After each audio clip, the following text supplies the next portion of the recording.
Assalamualaikum warahmatullahi wabarakatuh. Kembali lagi di channel Radio Horor. Untuk kisah kali ini masih ada sebuah cerita yang diambil dari akun Twitternya Om Ras. Dan untuk kisah yang akan saya bawakan kali ini yaitu sebuah kisah yang berjudul Ilmu Pelet Suku Dayak. Sebelum kita masuk ke ceritanya, tekan dulu tombol like video ini dan jangan lupa tekan juga tombol subscribe channel ini dan nyalakan juga lonceng notifikasinya agar tidak ketinggalan cerita-cerita baru dari channel ini.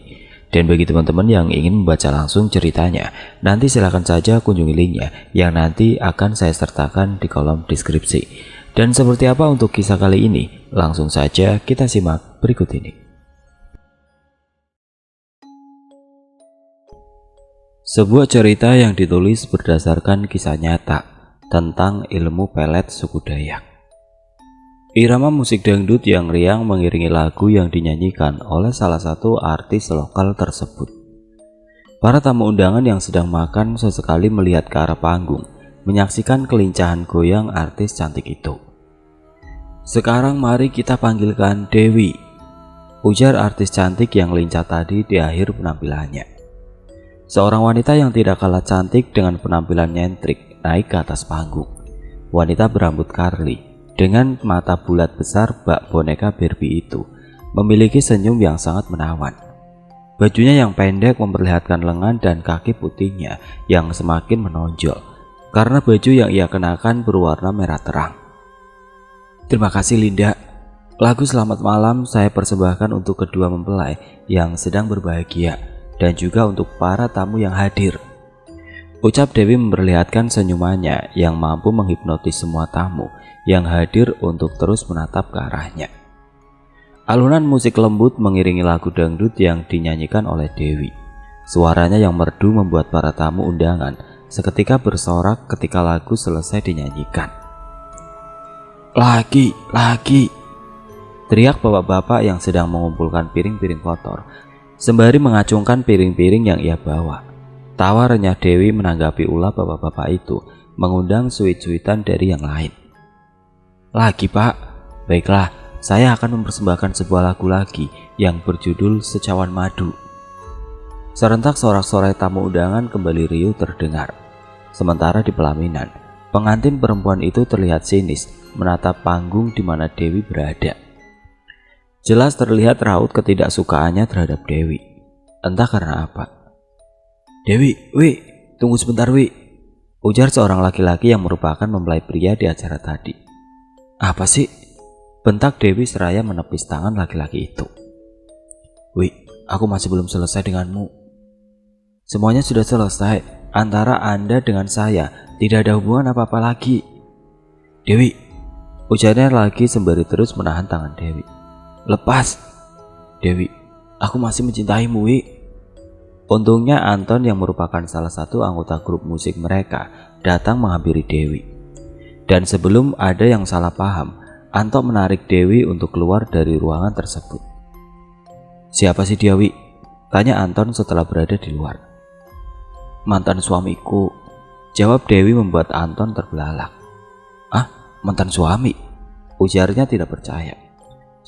"Iya, aku dulu sempat menikah dengan laki-laki itu, kemudian bercerai setelah 2 bulan pernikahan karena orang tuanya, dan sekarang bertemu lagi setelah 3 tahun lebih.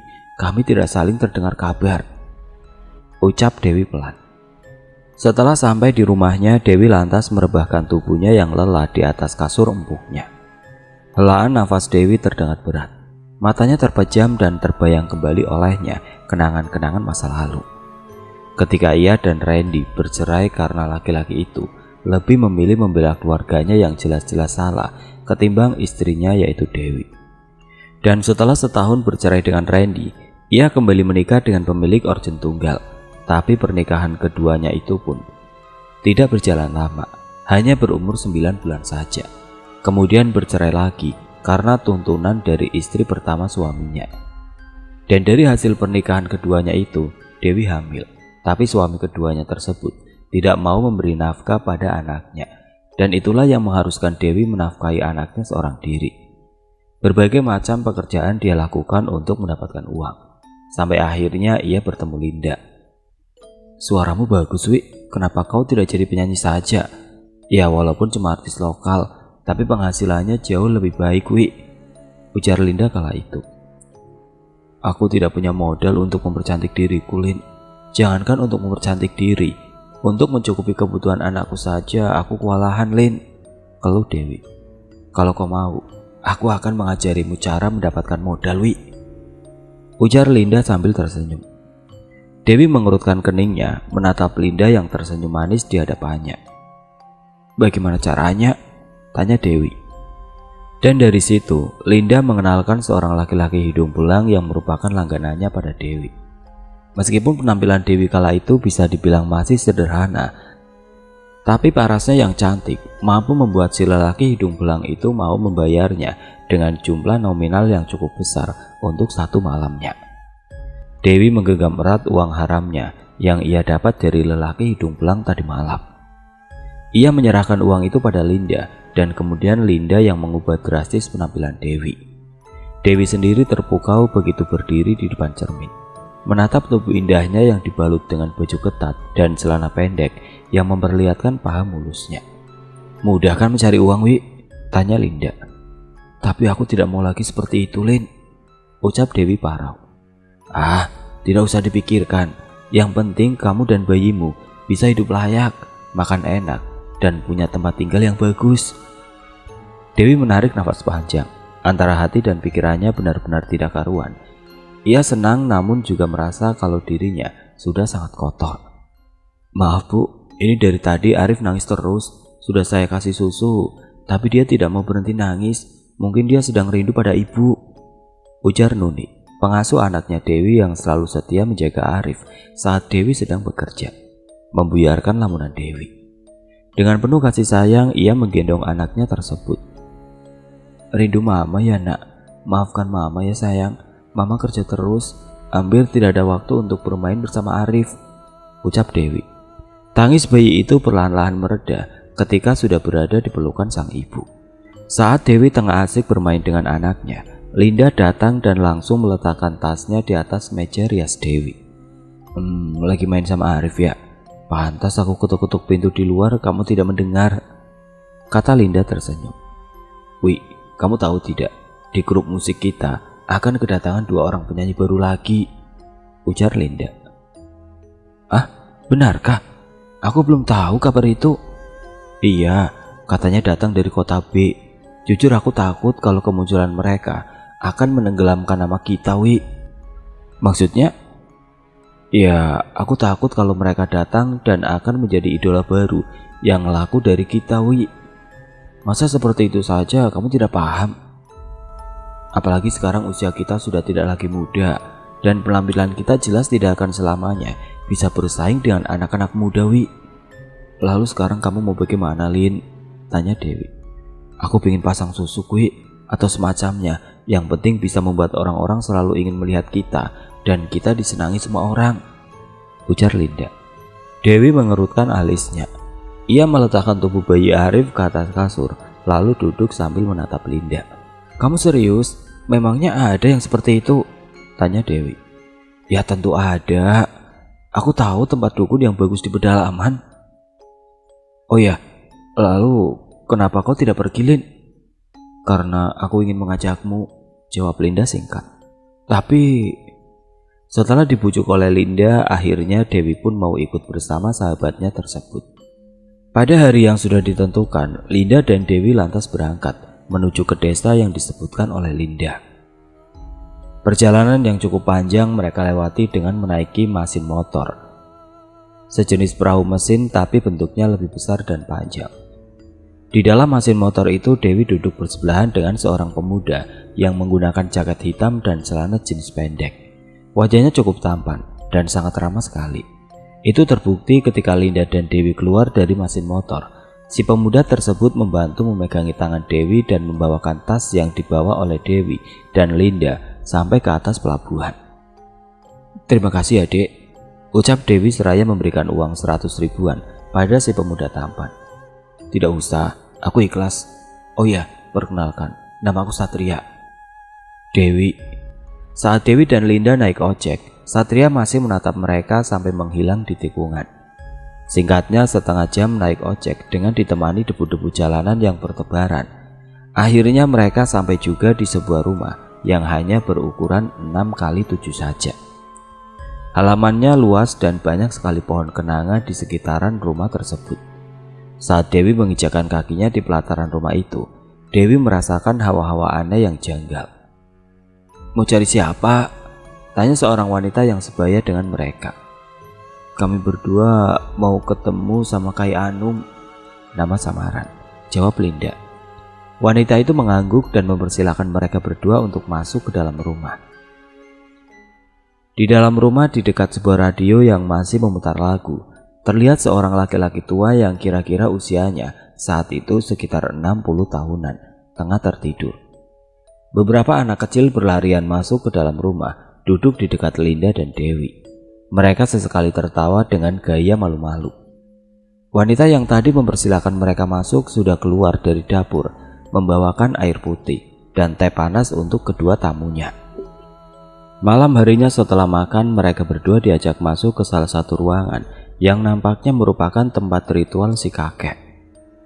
"Apa yang kalian inginkan?" tanya si kakek sembari mengasapi minyak-minyaknya yang berada di dalam botol bertuliskan huruf aneh yang tidak bisa dibaca. "Saya ingin pasang susuk," jawab Linda. "Susuk? Kenapa?" tanya Kai Anum tanpa menoleh. "Karena saya bekerja sebagai penyanyi, dan di grup musik saya akan kedatangan 2 penyanyi baru yang jauh lebih muda ketimbang saya, dan saya tidak mau posisi saya digantikan oleh mereka." Kai Anum tersenyum. "Di usia aku yang sudah tidak muda ini, aku sudah berhenti memasangkan susuk, karena aku tidak ingin jika kelak aku mati, maka mereka akan susah melepaskan susuk-susuk itu. Karena susuk-susuk yang aku pasang hanya akan luntur atau hilang jika aku yang membuangnya," ujar Kai Anum. "Tapi aku punya sesuatu yang jauh lebih bagus dari susuk, dan khasiat benda ini tidak jauh berbeda dari susuk yang kau mau," lanjutnya. "Apa itu?" "Minyak-minyak ini tidak kalah bagus dari susuk." "Apa nama dari setiap minyak itu, Kai?" tanya Dewi. Kai Anum tertawa, lalu mulai mengambil satu persatu minyak tersebut. "Ini namanya saluang mudik untuk pemikat, tapi Kai tidak menyarankan ini untukmu, karena minyak ini hanya berlaku jika ada orang yang menghinamu. Dan jika kau oleskan ini pada orang itu, maka dia akan tergila-gila padamu, bahkan mati jika sampai kau benar-benar menghilang darinya. Kalau yang ini minyak bondang, ini juga tidak aku sarankan untukmu, karena kalau salah pasang minyak ini, bukan orang lain yang tergila-gila padamu, tapi kau sendiri yang akan gila padanya. Masih banyak lagi jenis-jenis minyak yang aku punya. Kalau disebutkan satu persatu, kalian akan mengantuk mendengarnya. Jadi langsung saja aku tunjukkan. Nah, ini namanya minyak Dewi Sinta, pemikat ampuh yang mampu membuat orang-orang menjadi menyukaimu. Sekali melihatmu, orang-orang tidak akan berpaling. Orang-orang akan melakukan apapun agar terus bisa melihatmu, meskipun harus mengeluarkan uang banyak. Cocok untukmu," ujar Kai Anum. "Jadi ini semacam susuk berbentuk minyak. Lalu cara menggunakannya bagaimana? Apa ditelan?" tanya Linda tidak sabar. "Ini bukan susuk, tapi minyak. Minyak ini jauh lebih bagus dan aman ketimbang susuk. Cara menggunakan minyak ini bisa dimandikan atau dioles pada alis serta bibirmu, atau secara menyilang di antara kedua alismu. Minyak ini akan membuatmu disegani, dan orang-orang akan tunduk nurut dengan apa yang kamu katakan. Kau juga akan diperebutkan oleh lawan jenismu. Sangat cocok sekali dengan pekerjaanmu." Linda tersenyum, entah apa yang ia pikirkan saat itu. "Berapa yang harus saya bayarkan untuk bisa mendapatkan minyak ini?" tanya Linda antusias.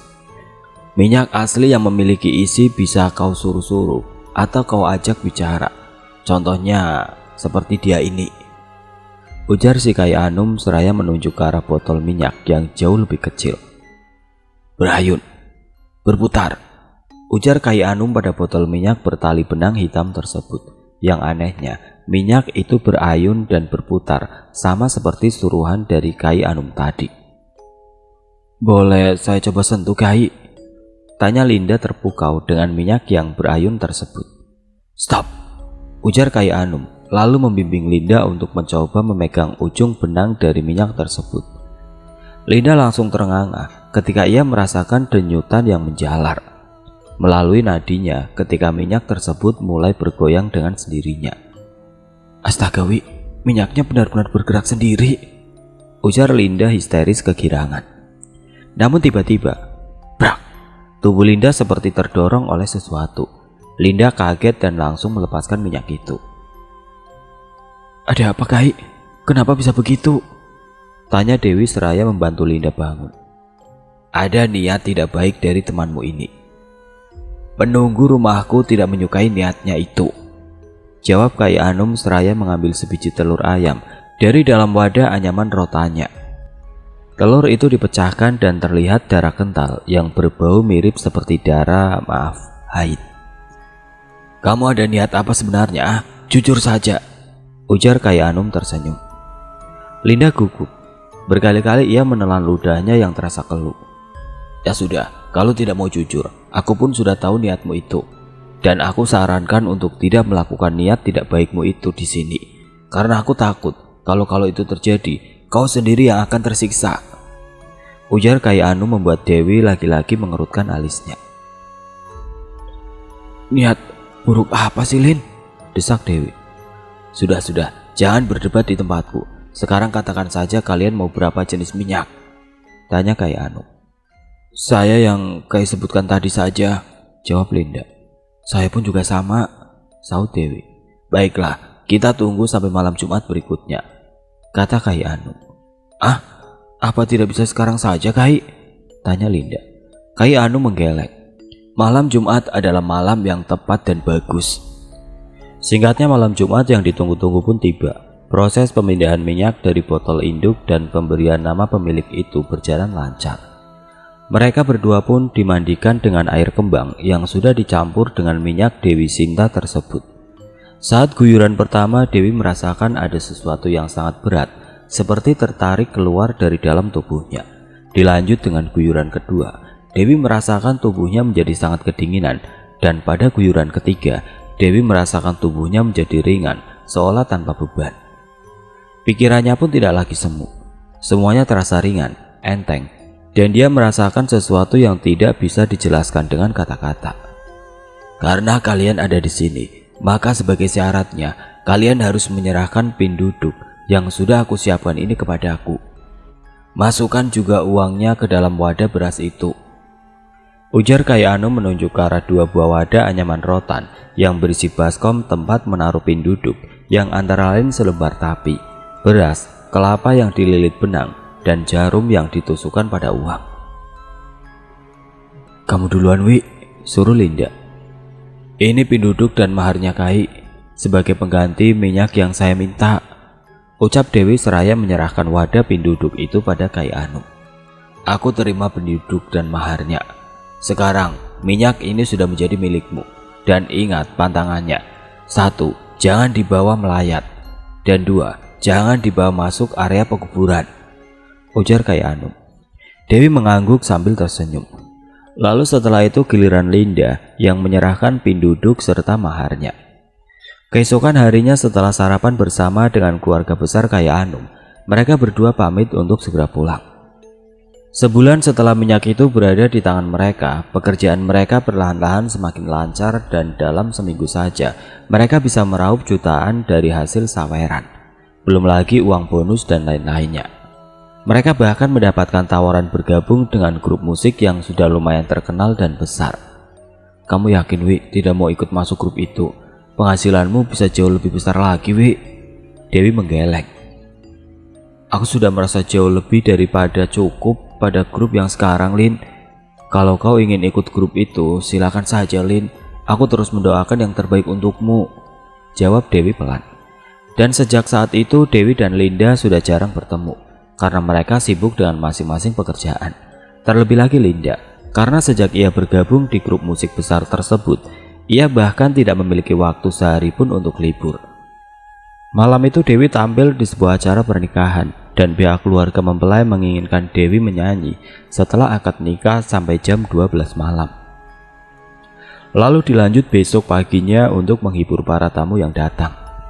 Saat Dewi tampil dengan goyangannya yang indah, seorang pemuda nampak pangling menatapnya. Dari tatapan matanya yang tidak teralihkan, bisa disimpulkan kalau pemuda itu menyukai Dewi. Beberapa laki-laki berpenampilan acak-acakan dengan tangan yang memegang uang kertas terlihat menaiki tangga panggung kayu tersebut. Lalu mereka mulai menari-nari mengiringi musik dangdut yang ceria. Teriak mereka membuat kebisingan. Dewi nampak mulai risih ketika salah satu dari laki-laki itu mulai mencolek-colek dagunya. "Dimohon sekali lagi para kalian semua untuk turun dari panggung," ujar Dewi. Namun laki-laki itu tidak menggubris permintaan Dewi.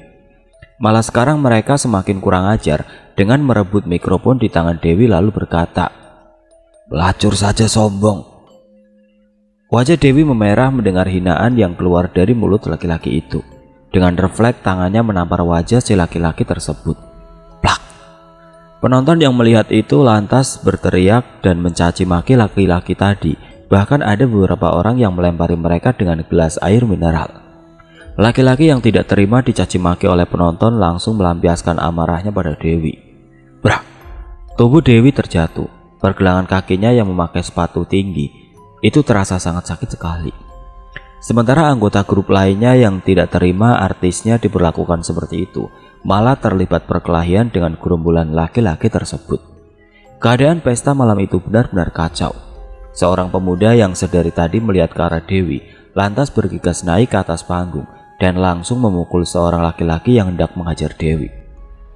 "Mereka mabuk, ayo turun," ujar si pemuda itu. Tapi karena kaki Dewi yang kesakitan tidak bisa berdiri, akhirnya membuat si pemuda tersebut mau tidak mau harus menggendongnya. Sebuah botol bekas minuman keras mendarat di kepala si pemuda, darah mengalir hingga ke wajahnya. Setelah meletakkan Dewi di tempat yang aman, pemuda itu kembali naik ke atas panggung dan menghajar orang yang tadi melempari kepalanya dengan botol minuman keras. Wajah si pemuda berdarah-darah. Untungnya suara tembakan peringatan dari aparat kepolisian mampu menghentikan perkelahian itu. Semuanya mengangkat tangan tanda menyerah. Para laki-laki yang mabuk tersebut pun akhirnya dibawa oleh polisi. Namun acara tidak dilanjutkan karena anggota grup musik mengalami luka-luka akibat perkelahian. Si pemuda yang menolong Dewi tadi berjalan menjauh ketika ia melihat Dewi yang diobati oleh beberapa ibu-ibu. Keesokan harinya Dewi dan anggota grup musik lainnya menunggu taksian air untuk pulang. Karena luka-luka yang mereka derita mengharuskan mereka untuk naik mesin motor. Daripada desak-desakan dalam mobil dengan keadaan jalanan yang rusak parah dan pasti akan menambah rasa sakit luka-luka mereka. "Kak," panggil seseorang pada Dewi dan saat Dewi menoleh ke arah suara, rupanya itu adalah si pemuda yang menolongnya tadi malam. "Kamu, terima kasih sudah menolongku tadi malam ya," ucap Dewi tersenyum. "Sama-sama. Tapi apa kakak ingat kalau kita pernah bertemu sebelumnya?" ucap si pemuda. Dewi mengerutkan alisnya, lalu menggeleng pelan. "Aku yang waktu itu membantu kakak dan teman kakak waktu di mesin motor," ujar si pemuda masih berusaha mengingatkan Dewi akan dirinya. Dewi terdiam beberapa saat mencoba mengingat-ingat siapa pemuda yang berdiri di hadapannya itu. "Oh iya, aku ingat sekarang. Kamu yang waktu itu membantuku mengangkat barang-barangku. Dan kalau tidak salah namamu Satria, Kak," potong si pemuda cepat. "Sudah 2 kali kamu menolongku, tapi aku belum bisa membalas kebaikanmu. Oh ya, ini ambil, anggap sebagai ucapan terima kasihku padamu," kata Dewi seraya memberikan beberapa lembar uang 50 ribuan pada pemuda itu. "Tidak usah Kak, jangan. Aku cuma minta nomor telepon kakak, itu pun kalau kakak tidak keberatan." Dewi tersenyum, lalu mengangguk. "Tentu saja boleh. Ini," jawab Dewi seraya memberikan nomor teleponnya. Satria terlihat senang, namun Anton yang melihat mereka nampak merengut. "Ayo Wi," panggil Anton dingin. "Dah, aku pulang ya," ujar Dewi seraya melambaikan tangannya. "Ngapain sih Wi meladeni anak-anak baru gede itu? Buang-buang waktu saja," sungut Anton. Dewi tidak menanggapi perkataan Anton. Matanya menatap ada burung-burung kecil yang berterbangan di atas air. Sesampainya di rumah, Satria terus saja mengirimkan pesan-pesan untuk Dewi yang lama-kelamaan malah berisi kata-kata cinta. Dan hampir setiap saat Satria menanyakan kabar Dewi, mengingatkan Dewi untuk makan dan lain-lain. Namun entah kenapa bukannya risih, Dewi malah senang diperlakukan seperti itu oleh Satria. Saat berkirim pesan dengan Satria, Dewi akan lupa segalanya. Bahkan ia seperti orang gila yang tersenyum-senyum menatap layar HP-nya. Entah apa yang aku rasa, dan aku tahu ini tidak semestinya. Tapi bisakah aku menolak saat rasa cinta itu datang? Tidak, karena rasa cinta itu datang tiba-tiba, menyerang perasaanku, bahkan di saat yang tidak terduga. Ucap Satria seraya menatap mata Dewi, semilir angin lembut menemani mereka saat itu. Dewi terdiam, nafasnya terdengar berat. Matanya menatap pada perahu cukung yang dibawa oleh seorang anak kecil untuk menyeberangi danau kecil tersebut. Suara kecipak air membawa pikiran Dewi kembali melayang ke masa lalunya. "Apa kau mau menjadi kekasihku?"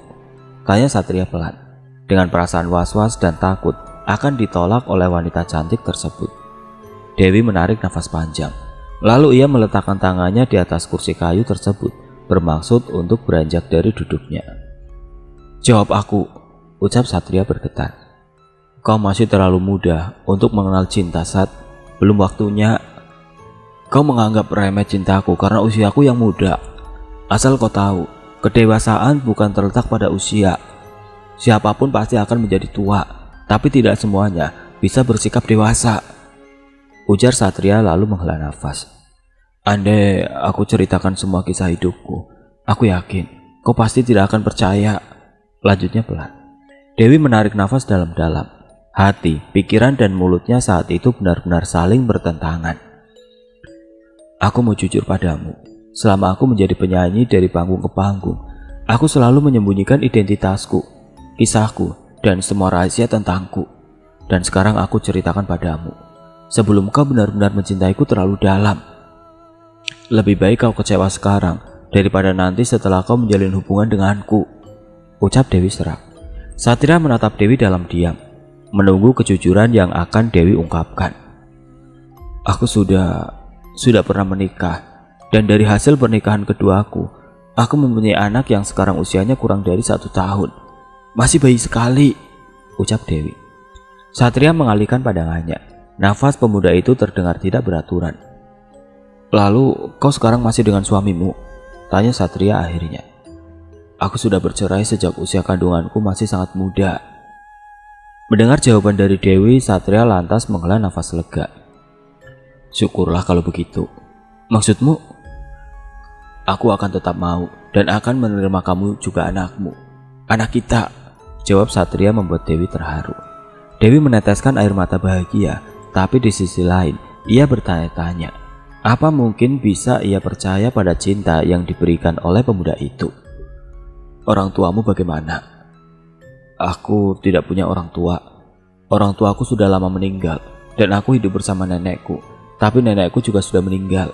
Ingat tidak, waktu kita satu mesin motor waktu itu. Nah, saat itu aku mau pulang ke kampung karena mendapat kabar kalau nenek sudah meninggal." "Lalu, kau sekarang tinggal dengan siapa?" tanya Dewi. "Aku punya rumah kecil yang aku beli dengan hasil jeripayahku. Aku kerja serabutan sepulang sekolah. Dan sekarang aku sudah punya penghasilan tetap setiap minggunya, walau tidak banyak," jawab Satria, yang membuat Dewi semakin kagum pada pemuda tampan tersebut. Sepulangnya mereka dari jalan-jalan, Satria meminta Dewi untuk mengajaknya mampir ke rumah wanita itu. Arif kecil terlihat begitu senang saat bermain dengan Satria. Suara tawa anaknya yang lucu membuat Dewi ikut tertawa. Semenjak hari itu, Dewi dan Satria mulai menjalani sebuah hubungan. Hingga setahun kemudian, masalah mulai datang dari mantan suami Dewi yang ingin mengambil hak asuh Arif, anaknya Dewi. "Tidak bisa begitu, Pak. Sekarang saat Arif sudah tumbuh besar, Bapak malah seenak itu mau mengambilnya. Dulu-dulu Bapak kemana saja? Bahkan Bapak sendiri dengan tega meninggalkan Dewi dan Arif yang kala itu masih di dalam kandungan ibunya," ujar Satria memasang badan di depan pintu rumah Dewi agar mantan suami Dewi tersebut tidak bisa masuk ke dalam. "Memangnya kau ini siapa?" "Saya calon suami Dewi." Baru calon saja sudah belaga. Aku ini bapak kandung dari Arif. Kau mau apa?" bentak mantan suami Dewi pada Satria seraya mendorong tubuh Satria. "Jangan coba-coba berani masuk ke dalam," teriak Satria Gusar. Emosinya semakin meledak ketika si lelaki itu mulai mengejeknya dengan mencabut parang dan mengiris-ngiris tangannya. Laki-laki itu rupanya mempunyai ilmu kebal. "Tutup pintunya," ujar Satria pada Dewi yang dari tadi bersembunyi di belakang pintu. Dewi mendengar dari percakapan antara Satria dan mantan suaminya itu. Bahkan ternyata mantan suami Dewi rupanya sudah menceraikan istrinya dan bermaksud untuk rujuk kembali dengan Dewi. Arif menangis tidak berhenti, membuat Dewi ikut menangis bingung, khawatir dan takut kalau terjadi apa-apa pada Satria. Teriakan beberapa warga yang bermaksud melerai semakin menambah gaduh suasana saat itu. Tapi tidak ada satupun warga yang berani mendekat karena salah satu dari orang yang berkelahi itu membawa senjata tajam. Dari celah jendela, Dewi melihat Satria yang sudah babak belur, penuh darah sedang berusaha bangkit. Dan di saat yang bersamaan, Satria berhasil merebut parang yang dipegang oleh mantan suami Dewi. Dengan tenaga yang tersisa, Satria menancapkan parang tersebut ke tanah sebanyak 3 kali dan crak. Parang itu menghujam bagian perut laki-laki tersebut hingga membuatnya terkapar. Darah merembes membasahi tanah kuning tersebut. Warga yang menyaksikan terdengar berteriak histeris. Tidak ada yang berani mendekati keduanya selain polisi. Mantan suami Dewi meninggal di tempat, sementara Satria meninggal setelah 3 jam berada di rumah sakit. Dewi terpukul sedih, tapi ia tetap harus hidup untuk anaknya, untuk Arif. Begitulah permintaan Satria yang terakhir padanya. Dan semenjak saat itu, aku bertekad untuk merubah diriku menjadi lebih baik lagi. Aku tinggalkan semua pekerjaan haramku, dan aku memulai kehidupan yang baru di sebuah desa yang jauh dari hiruk-pikuk perkotaan. Hidupku di desa ini lebih aman dan nyaman, meski terkadang ingatan tentang masa lalu masih terlintas jelas di benakku. Aku pun sudah memiliki toko baju yang lumayan laris di desa tersebut, dan terakhir kali aku bertemu Kai Anum beberapa tahun yang lalu untuk meminta penglaris pada beliau. Dan sekarang aku dengar kabar bahwa beliau sudah meninggal dunia, ucap Dewi mengakhiri ceritanya.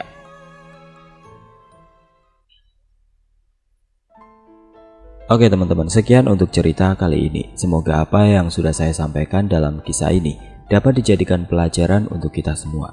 Dan bagi teman-teman yang baru bergabung, jangan lupa untuk like, comment, share, serta subscribe channel ini. Dan nantikan kisah-kisah horor berikutnya tetap di channel Radio Horor. Wassalamualaikum warahmatullahi wabarakatuh.